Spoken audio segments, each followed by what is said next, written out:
Hi అండి. పోలవరం నియోజకవర్గం నుండి జనసేన, టీడీపీ, బీజేపీ బలపరిచిన వ్యక్తిగా చిర్రి బాలరాజు గారు నిలబడుతున్న విషయం మీ అందరికీ తెలిసిందే.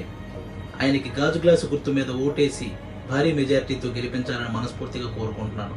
ఎందుకంటే 4 సార్లు ఎమ్మెల్యేగా గెలిచి కూడా అసెంబ్లీలో సమస్యల గురించి మాట్లాడకుండా తెల్లమొహం వేసుకుని కూర్చునే తెల్లం బాలరాజు గారి లాంటి వారికంటే ప్రతి సమస్య మీద సంతకం పెట్టించే సత్తా ఉన్న చిర్రి బాలరాజు గారు లాంటి వారిని గెలిపించాలని మనస్ఫూర్తిగా కోరుకుంటున్నాను. మీరు రీసెంట్గా చూసుంటారు, అధికారంలో ఉన్న ప్రభుత్వాలే నిర్వాసితులకు ₹1 కూడా సహాయం చేయలేదు. కానీ ఏ అధికారంలో లేకపోయినా పవన్ కళ్యాణ్ గారు లాంటి వ్యక్తి ₹1 విరాళం ప్రకటించారన్నమాట. అంటే ఆయన నిలబెట్టిన అభ్యర్థిని మీరు గెలిపించుకుంటే ఇంకా నియోజకవర్గం ఇంకెంత అభివృద్ధి చెందుతుందో మీరు ఆలోచించాలని కోరుకుంటున్నాను. 4 సార్లు ఎమ్మెల్యేగా గెలిచిన తెల్లం బాలరాజు గారు తను డ్రాప్ అయ్యి వాళ్ళ ఆవిడ గారికి టికెట్ ఇచ్చారంటేనే మీరు అర్థం చేసుకోవాలి ఆయన ఓటమిని ఒప్పుకున్నట్టు అని.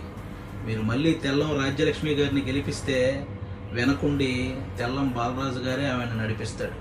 అదే చిర్రి బాలరాజు గారిని గెలిపించుకుంటే మీ నియోజకవర్గ అభివృద్ధిని ముందుండి నడిపిస్తాడు. కాబట్టి పోలవరం అభివృద్ధి చెందాలంటే చిర్రి బాలరాజు గారు గెలవాలి. తెల్లం బాలరాజు గారి కుటుంబం అభివృద్ధి చెందాలంటే తెల్లం రాజ్యలక్ష్మి గారు గెలవాలి. కాబట్టి మీరే డిసైడ్ అవ్వండి.